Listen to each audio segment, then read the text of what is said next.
Who knows? Maybe he's the star that shines in that offense.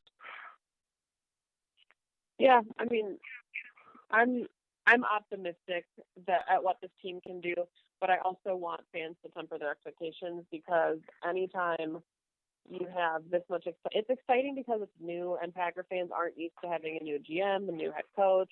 We're not used to being 13 years. Right, we're not used to being active in free agency, so there's a lot of new happening, but the new doesn't necessarily mean that the team is about to go win a Super Bowl. Obviously, we all hope they do. We're all optimistic, but I still think 8-8 is realistic, and I don't know if fans should expect the playoffs. That's the goal. I think it's totally plausible. I think that they have a good shot at double-digit wins, but I don't know if we can consider this team to be, Super Bowl bound, and we haven't seen them even take a preseason snap yet. Okay, Maggie. Of course. I'm going to play devil's advocate and try to swing you to the dark side of my thinking here. Here we go. How many times has a Hall of Fame caliber quarterback played in this offense? I don't know. Twice. 1990, well, not twice, but Elway is the only other Hall of Fame quarterback to play in this.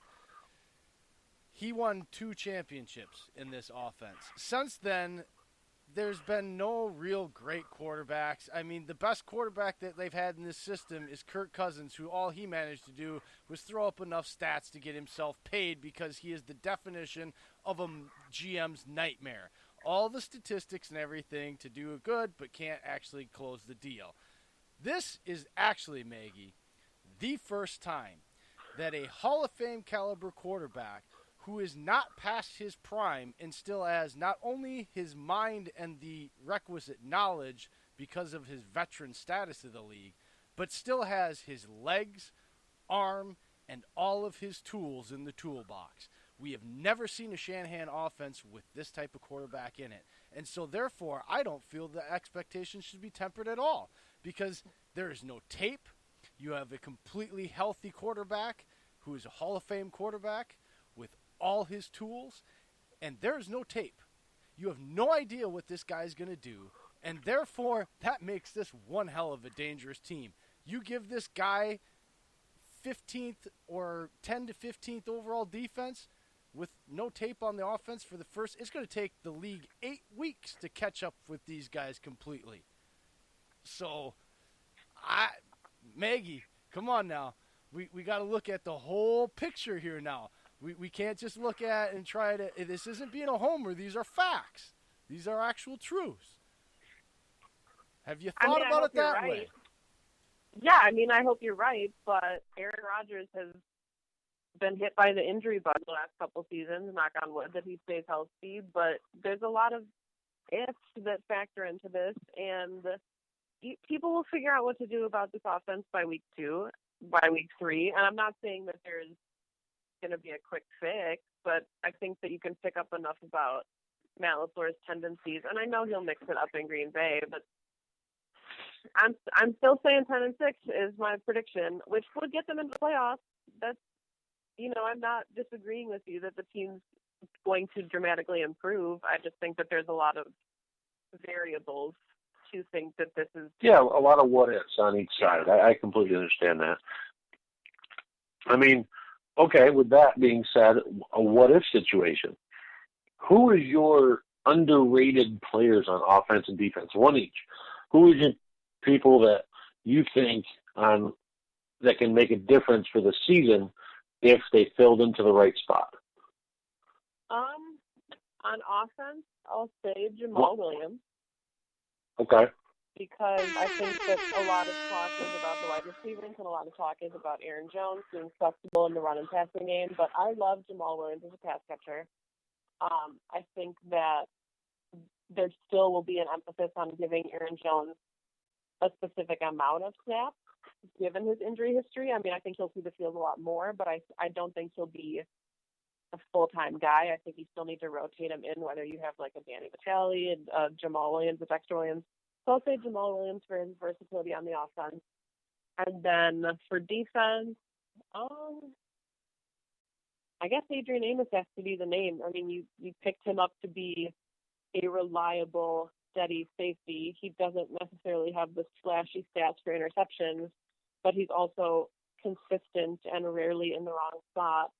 So if you are looking for stability on the back half of your defense when you are creating pressures and things, then if Amos is what he was built to be, that defense automatically improves.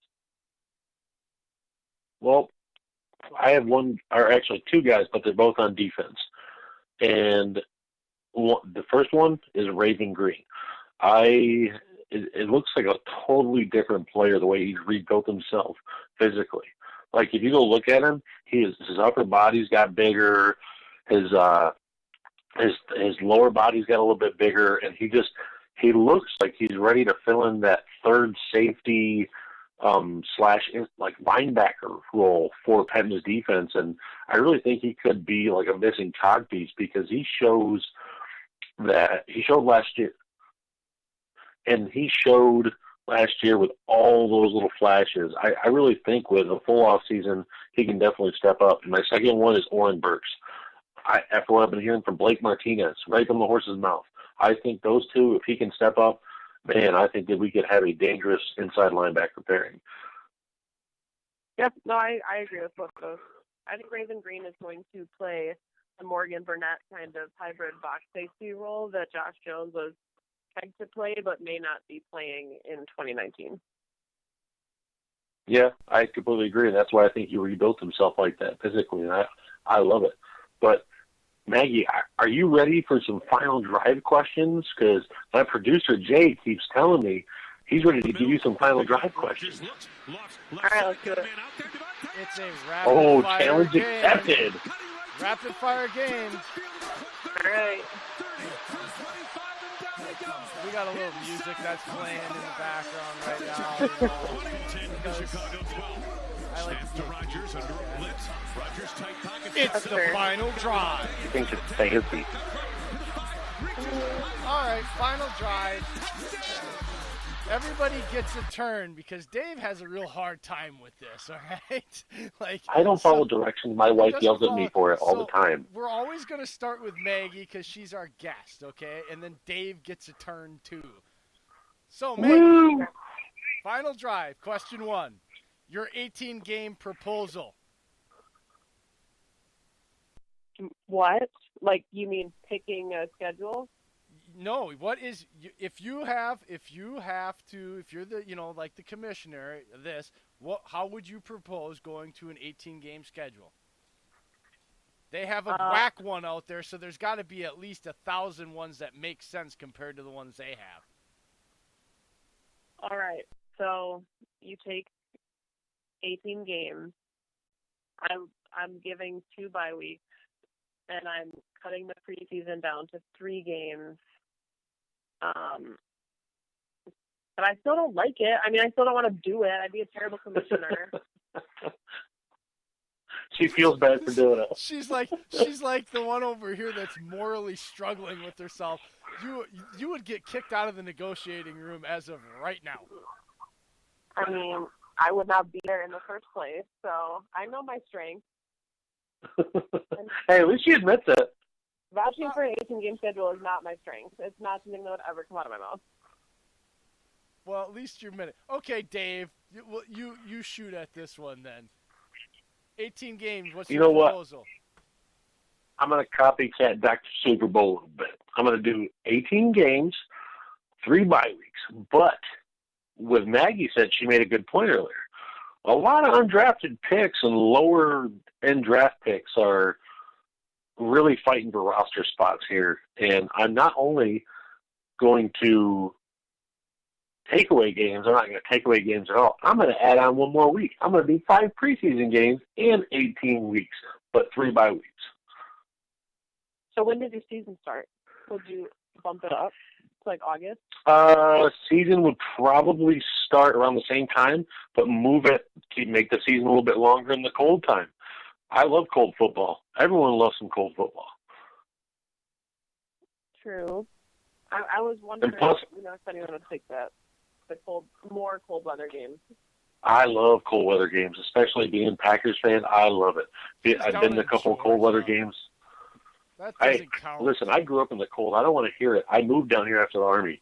When Old you man. move out of the cold, you turn in your requisite cold weather card.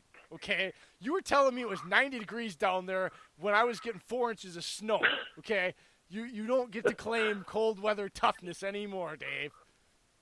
The margarita was great, by the way. You stop it. All right. Maggie, more likely in 2019 for the Packers, a fast start or slow out the gate?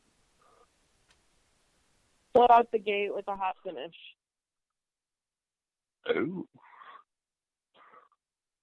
I think it might take them a couple weeks to get acclimated. Going to Chicago is tough. They won one road game all of 2018, 1-7 going up against the Bears defense. I know there's no tape on the offense, but this is still the first time they're technically applying the offense. I could see them going 1-1, maybe even 2-2 to start, but I wouldn't necessarily call that a fast start.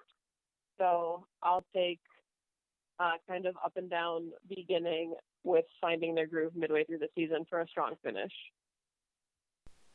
She's good at this game, Dave. Boy, everybody else that plays this game is better at it than you. All right, Dave, more likely in 2019. Well, way to build my self-esteem.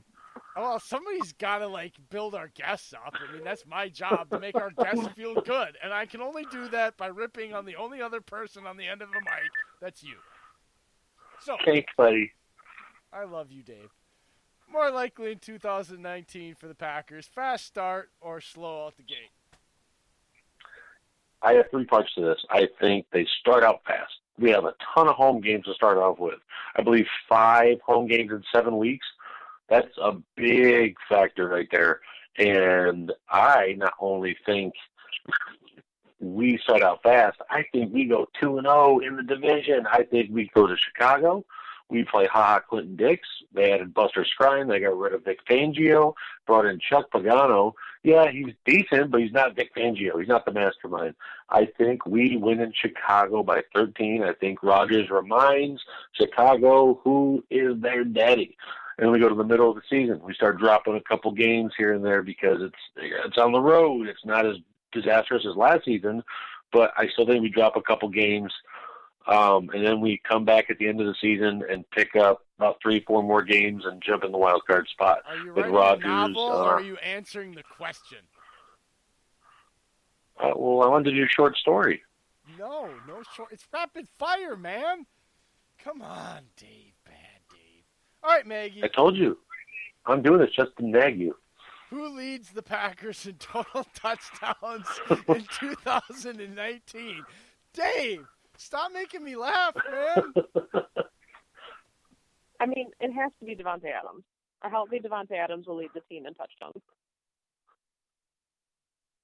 I'm trying to keep it short. So explain yourself a little bit, because Dave takes off forever, so you as the guest need to be able to talk more than Dave. You can explain yourself a little bit. I think Aaron Jones is an enticing option because I think he'll be more involved in the passing game as well as the running game. But I think that the numbers Devontae Adams puts up yearly, and then if you look at Aaron Rodgers saying he wants to throw the ball to Devontae Adams even more because he's always that open, I think it'll be Devontae Adams is number 1, potentially Aaron Jones is number 2, and then, you know what, maybe even a Jimmy Graham is number 3, but number 1 is Devontae Adams. Oh, I like those. Those are good answers. All right, Dave. Who leads the Packers in total touchdowns in 2019? Well, I can't go with Adams because that's the easy hanging fruit.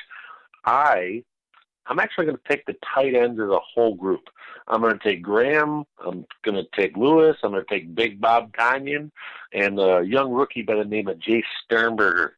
I think that Rodgers is going to use these guys to open up the middle of the field and get red zone targets in, and I think they're going to be the touchdown horde group of the Packers. You see how he does me, Maggie? You see how he does me? He doesn't. I say who, and he gives me a position group. Like, he always changes the rules to my game. Do you see how he does this? Technically, I'm not wrong. You said who. I said the tight end group. Oh, boy, Dave. Sometimes I'm glad you're in Georgia. Oh, Maggie. I'm glad, too. rookie breakout player for 2019.